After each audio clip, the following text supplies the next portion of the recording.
Science, exercise, nutrition, health, energy, passion.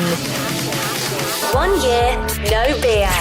This is the 1 year no beer podcast, where you will find all the latest tips, tricks, and hacks for a way to live better. Hope you are all extremely well and enjoying your Friday afternoons. And we're going to try something a little bit special here at 1 year no beer today. So today, what we're going to do is bring on one of our members for a little bit of a chat. Talk about their experience, how everything went for them, the journey, where they were, etc., etc., etc. And I asked into the group who fancied it, and I was amazed with the amount of responses. Loads of people, I'm up for it, I'm up for it, I'm up for it. So this could well be a regular feature. Now, we're probably going to be live for about 20 minutes, half an hour, something like that, depending on how much my guest likes to chat or how much I like to chat. And so, yeah, feel free if you're enjoying this and share it into any of the groups if you're listening, if you enjoy it, or if you want to participate yourself and tell your story, then just get in touch with me and let me know. And we could make your dreams come true. So, I'm really excited today to be joined by Lucinda Carney. Lucinda Carney, who has been an OYNB member now 112 days. Right, now I'm going to try and bring Lucinda on. Woo! Hi Lucinda, how are you doing? I'm good, thank you. Can you hear me? Yeah. So, good to meet you online, Lucinda, and see you properly. We haven't chatted really before, so this is exciting. I'm going to get you to chat for a bit. While you're doing that, I'm going to try and get it to work out how to do split screen, because at the moment it's just showing you, which I'm sure that's all everyone wants to see, but everyone says they can hear you perfectly, so that's great. So, okay, great. By way of introduction, give us a bit of background into who you are and what's about it, and then sort of run us up to what sort of drinking style was and finding OYNB. Go. Okay. So, Lucinda, I'm 46, 47, I'm not quite sure which. I've been a big drinker since, in fact, I've always been a big drinker since I was late teens, early 20s, from going to university. I didn't really ever do moderation, and maybe was even quite known for that in my 20s and 30s, being a fun time person.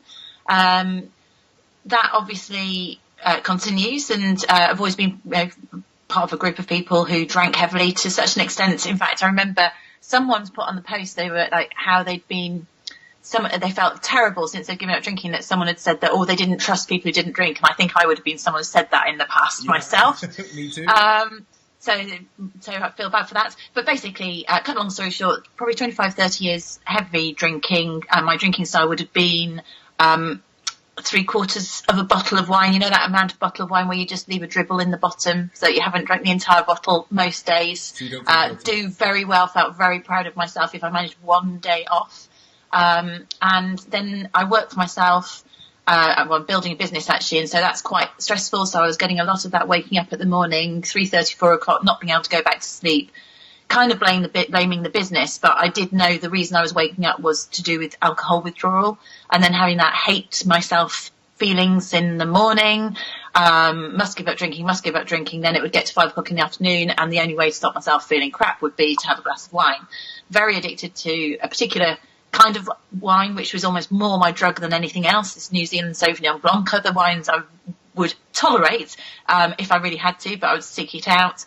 And I think the real drivers, so sleep, stress. I certainly didn't realise that alcohol was making me anxious until I stopped.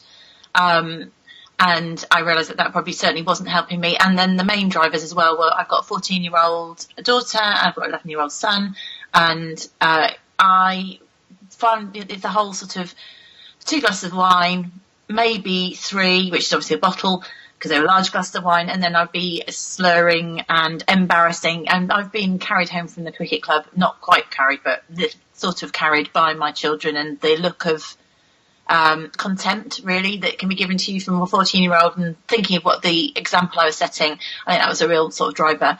I started on the 15th of January because I was no way I was giving up alcohol for January. And my husband just bought the book, and it just had me sitting there, and I read it, and I thought, well, maybe I can do 5 days, maybe I can do a week, maybe I can do 10 days. And then I got to 10 days, and then it sort of started to get a little bit better and a bit easier. The things that got me through those early stages were definitely reading the books, definitely the Facebook forum. I think I went from the trial group to the paid around that point. Yeah, around 3 weeks, about maybe 10 days to 3 weeks, I went to the paid group. And then started building relationships. I was really inspired by Sally Wilkinson. She was just getting to her 365. I liked her reality of her. She's great. And so that, yes, and then kind of found I could do it. And I would never have believed I would have been able to do it. So I do think that I am an example of someone, if anyone can do it, if I can do it, anyone can, I would definitely say that. But I'll be good. I drank intentionally on 28 days. So I had a few drinks, and actually that was fine. I didn't drink again until about 60 or 70. And then I had a glass on one occasion when I injured myself, and another glass, and then got to my 90, and that was kind of like a bit of a fizzle. And I didn't really ever want to stop altogether, I suppose. Well, I've always felt that, although I know I do need to, or moderate completely. So I went out last weekend and drank because it was sunny last Friday. I know lots of people have struggled a bit, and oh my God, how bad did I feel last weekend after drinking? So I haven't drunk since. So, and I have seen other people say having that kind of experience of dropping off the wagon, maybe that makes your resolve stronger, realises you're not really missing anything. And the anxiety was what struck me the most. I had a really stressful week this week, and certainly having a few drinks on Friday night did absolutely nothing to make me feel better. So there you go. Sorry. It could be here for hours. Don't worry, I won't talk. No, Brilliant. You get a word in there, The less I have to say, the more everyone is happy, trust me. So that was amazing, and really great to go through your whole journey there. And you were saying about, what do you think a lot of the triggers earlier on, the stress and things at the start of a new job, and I guess, what was your mindset before? Was it like, alcohol is my go-to response for these things, and I don't have any other response? Or were you trying other stuff, and had you tried other things other than OYNB before? I think alcohol was such a kind of deep part of my life, and actually quite part of my psyche. And I do think that going through the summer is going to feel slightly different from having done the 3 months in the winter, and I didn't go out as much. I did have 3 or 4 social occasions, but I wasn't going out with the spontaneous social occasions are there. So I think there will be different triggers. So my trigger was basically coming home from work. It was like, need a glass of something.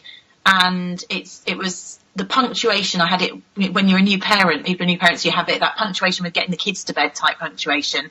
You rewarding yourself in some way. And it's the break between work and home.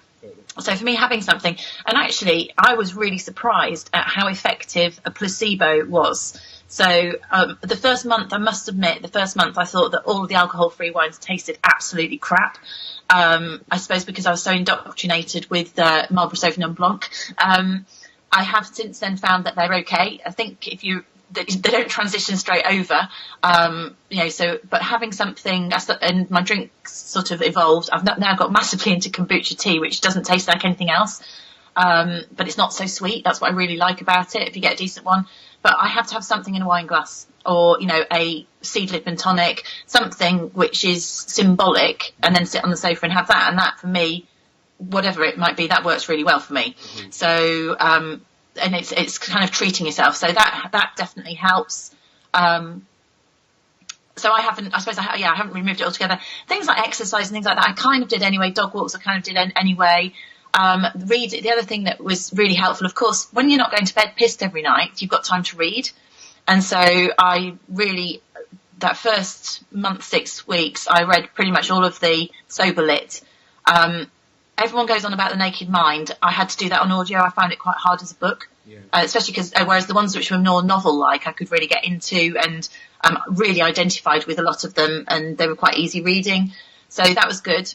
And actually, I'd say I stopped doing that about day 60, and I need to get back into them, basically because I was reading Wuthering Heights with my daughter as a challenge for my daughter, which, my word, that takes a bit of reading. So I'm going to go back into that kind of reading. So I think that helps. And also, I think you naturally kind of go into the group and out of the group. I was very much in the group. Then it becomes a bit where I felt like I was actually too addicted to the Facebook group, and I really have a job to do and things to do. So it's finding that balance as to where the right place to be. And I think there are phases you go through on the journey. And around the 40-day mark, I did a video where I was really despairing, and I think you can slump and you kind of, why are you doing this all? And then you kind of move through it. And actually some of doing the accountability videos really helps, because you're just getting it out there and you're being honest, and then people are going through the same journey. And I suppose that's one thing I would say, anyone listening to this, is that do be honest and share it with each other, because that's one of the reasons why I posted on here, actually, and in that, I just happened to be in the right or wrong place at the right or wrong time, Rory, this afternoon. I was pulling into the house, and I was like, well, I don't know if I am the right person, because I'm not the sort of person, I haven't actually made it 112 days perfectly. But then on the other hand, that is not really about being a perfect journey. It's about living your life and improving what you're doing. And actually the amount of wine I've definitely drunk 112 less bottles of wine than I would have done.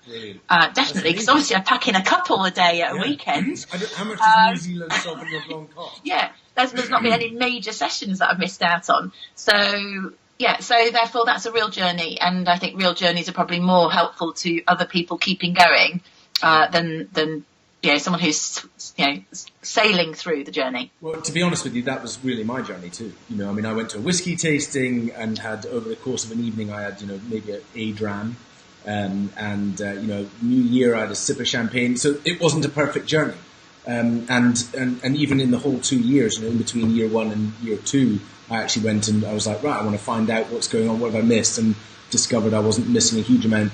So I think everybody's journey is different. That's what's amazing about 1 Year No Beer. There's no reset. There's no, you need to go back to the start. We understand that slip-ups happen, but more importantly, often slip-ups are such an integral part of the journey. Like you said, wake up. Oh my God, I just don't want to do that again, and after 30 days or whatever without the booze, 28 days you did, you really feel the hangover, and it really solidifies into you. I just don't want that anymore. So tell me, what point did you make the decision? I'm interested in this, but what point did you make the decision? You obviously had the book, and the book had been helpful so far, but what made you want to come and sign up to 1 Year No Beer, and how did you find it different to just the book? I do think the paid Facebook community, I don't know if I'd say the trial one might have done, but paying for it was a commitment, and I didn't feel I could invest in both communities equally. Yeah, so basically it was getting into the community, it was talking to like-minded people, it was watching other people's videos, and it was getting involved, and then starting to build relationships as well. So there's a few people that I'm on the journey. Well, Lowry, I know, is the same day as me, although she's reset on various things. So everyone's got different style to it. There's people who have messaged me and been supportive, and I feel like I've got a connection with. I've followed some people's journeys, and as I said to you earlier, I do think that my journey is nowhere near as complicated as lots of people.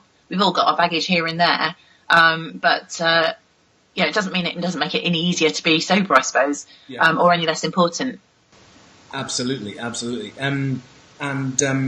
So where are you now? How far? And tell us where you are now and what's changed for you, how your life has changed.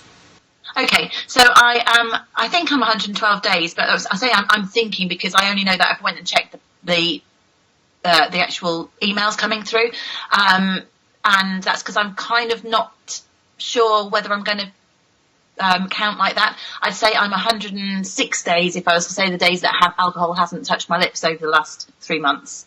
So I could do that, or so that's a massive move for me.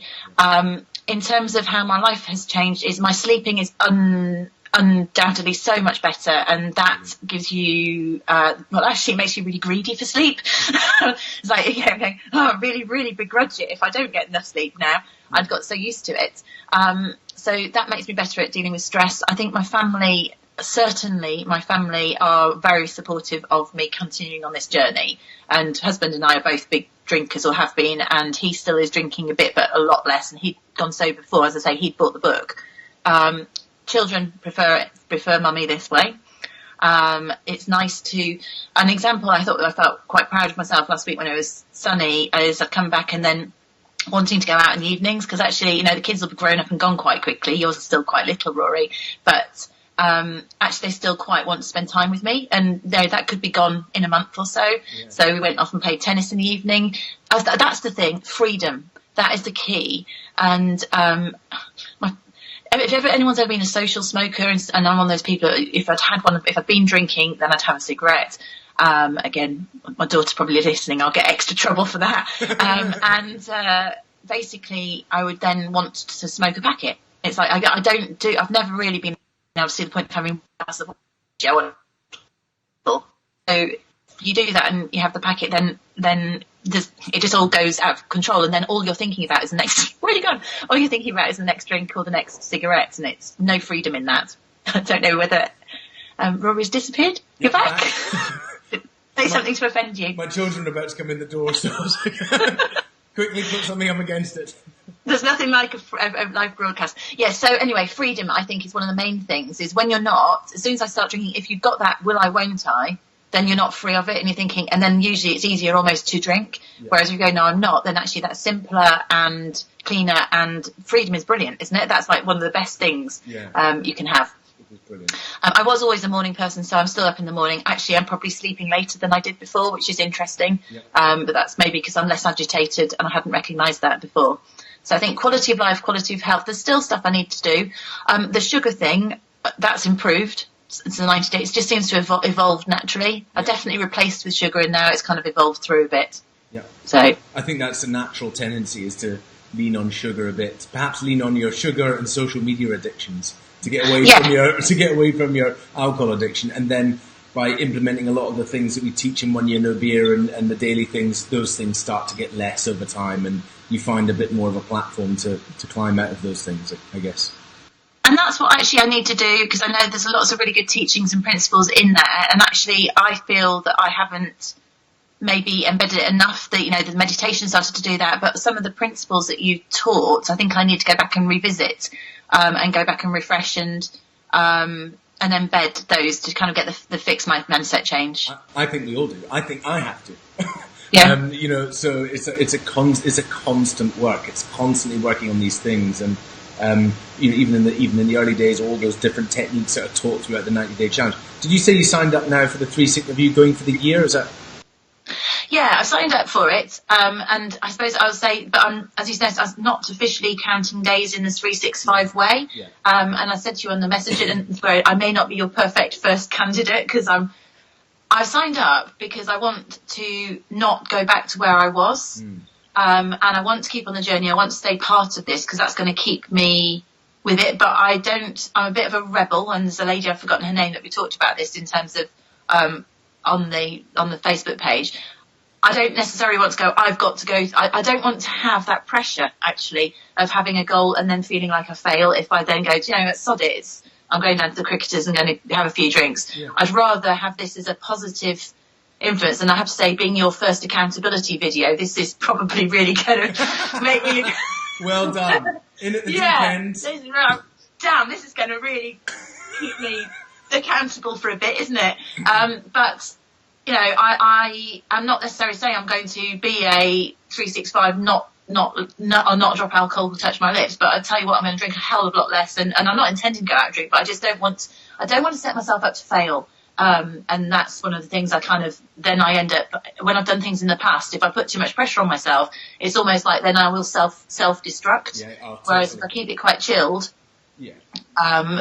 generally, it's like surrounding yourself by people who don't drink anyway, then you don't drink, the opportunities don't present themselves, whereas if I'm out with a bunch of people who are drinking non-stop, then suddenly I get involved in that. So I think it's surrounding myself with the right things is going to keep me on the straight and narrow more so. Absolutely.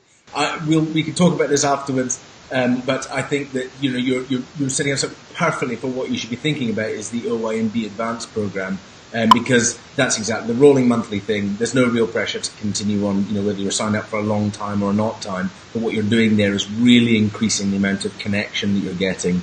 The accountability partner, all of those bits and pieces that we offer in there is something which is, it just sounds very suited to your specific situation. But I mean, it's so inspiring. It's so amazing to have you on. And, I know that so many people listening to this will be thinking, that's me. That's exactly where I was or where I am or in that situation. So it's really inspiring to have you on.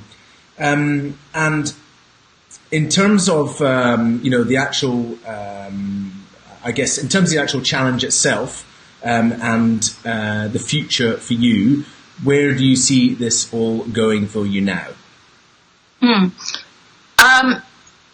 Well, a lifestyle change. I think that's a lifestyle change where I choose what I drink, and alcohol isn't top of the list.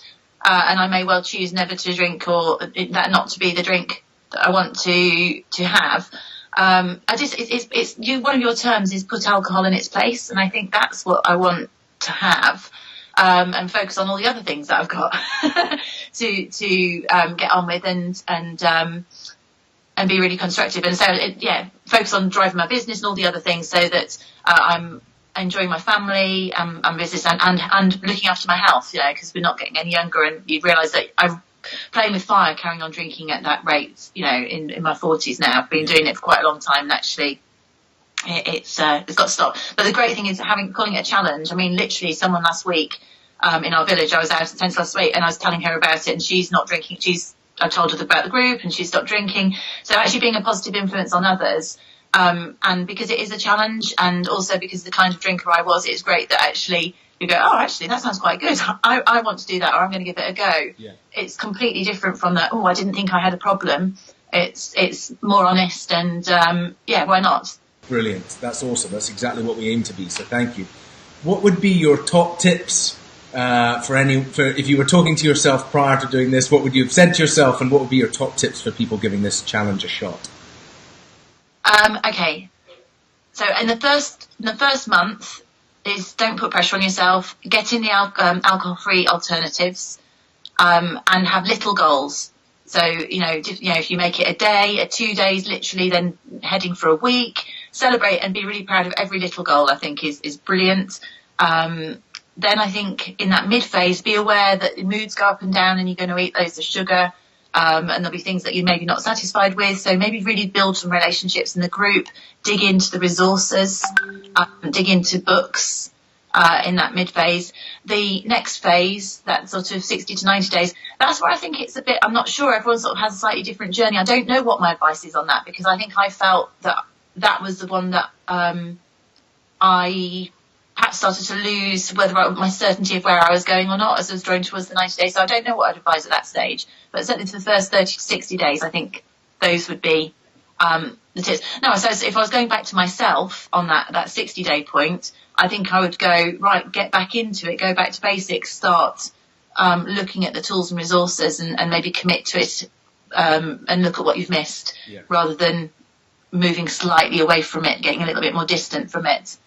So, but I think it is natural to go into ebb and flow, and I think there is a natural journey, but you definitely see people going in cycles and experiencing sort of cycles of emotion or otherwise as they go through it. Yeah, brilliant. So I guess last thing before we finish up, what's your favourite alcohol-free tipple? I've said it already, kombucha tea. That's it. And in fact, that reminds me, Rachel asked the question, what kombucha tea do you drink? It's from gokombucha.co.uk. I'm not on commission, but should be. But a lot of the other stuff's crap. But you have to order it online. And any of the stuff I bought from Holland & Barrett is too sweet. I had one thing, the first time I ever tried, and actually the only reason I tried it was because someone mentioned it on this group when I was about 3 days, and I thought, what the hell is that? So it doesn't taste anything like tea, but it's a really sort of different adult drink, so I like that. I don't mind seedlip and aromatics, and yeah, I now have converted to Rawson's Retreat. I didn't understand what everyone was talking about before. I think it's probably very similar to what they're saying now about sugar, and that sugar is primarily used to numb your taste buds to hide the salt content in all the food, and really the salt's the damage and the sugar. Anyway, but I think that's very similar. So I think it takes a while for our taste buds to sort of come back to normality, and then we settle off not drinking booze or not having that sting. And then you start tasting again, you're like, oh, actually, that alcohol-free beer or that alcohol-free drink. So anyone who's thinking about these alcohol-free alternatives, Categorically, it's not cheating. Placebos do work. Use that to your advantage. Get the alcohol-free alternatives in. And soon you'll move past those and be like, you know what, actually I don't need to do that anymore. You naturally drink less of them. That definitely happens. But for me, I like having something nice in a glass. I was in town the other day and I had Diet Coke in a wine glass just because it was in a wine glass, right? So I just preferred it that way. Yeah, you're tricking yourself. I love that. Ryan is saying that rooibos tea or matcha tea is his favourite. And Sally Ann is saying kombucha is good for your gut health. Yes, and everything apparently comes from your gut health, doesn't it? I think that was one of your podcasts. Naveen Jane, that was the one from Viome. It all comes from the gut. So there's plenty more work to be done there. I mean, all the research is pointing to that way. You need to get shares in kombucha tea. We just start our own 1 year no beer. We've been saying that for years about doing our own alcohol-free products, but we'll let everyone else make the money, and we'll just keep. No.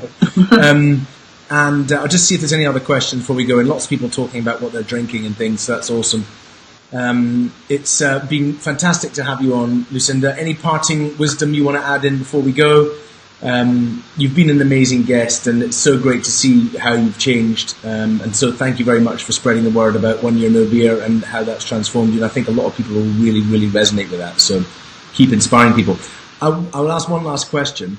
When you're talking to people about it now, how do you find that? Do you find it easier to have the conversation now because there's less stigma around what your change has happened? Can they see the change in you?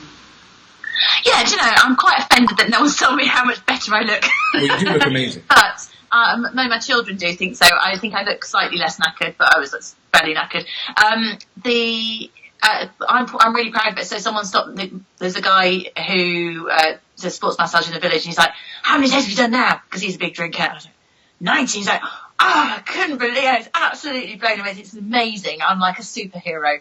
So, and the first 28 days, it wasn't that I was ashamed of it, although I was a bit unsure about my personality and how I'd be viewed, but I wasn't sure if I'd do it. But now I've got, that achievement. I'm going, it's an achievement, absolutely a badge to be proud of. Yeah. And most people actually really don't, they're not that interested. So I mentioned it to somebody. I went to lunch yesterday and I drank a bottle of wine from last time. I said, well, I'm not really drinking. He didn't even so, I'm having. It was not of interest to them. I was sitting there waiting to explain about why I'm not drinking, but it was, not of interest. I think. My other major observation, which probably I've written about before, is when you go out. If you are a bit of a pisshead, normally I would be the person at the pisshead sphere, so I wouldn't observe the other people. There's actually quite a lot of people out there who are not drunk. There's kind of, you've got your normal distribution of the really pissed ones, which is where I'd be on the can't remember, making a fool of myself end, and you've got the people that don't drink end, and then you've got some people in the middle who are perfectly happy. And so there's quite a few people out there who are perfectly happy not drinking. They just don't make a big deal of it, and that's just how they are. Right. And I aspire to being that kind of person naturally. Yeah, that's awesome. Brilliant. Well, it's been an absolute pleasure to have you on. Thank you so much, Lucinda. Thanks, Ray. And if you've enjoyed this and you want to get inspired to come and take a challenge, come and join us at oneyearnobeer.com or catch us on Facebook, facebook.com/oneyearnobeer, and we'll catch up soon. Well done, Lucinda. Talk soon. Thanks. Bye. Thanks for listening to the 1 Year No Beer podcast. For a full list of episodes and to join in the challenge yourself, head on over to oneyearnobeer.com. oneyearnobeer.com.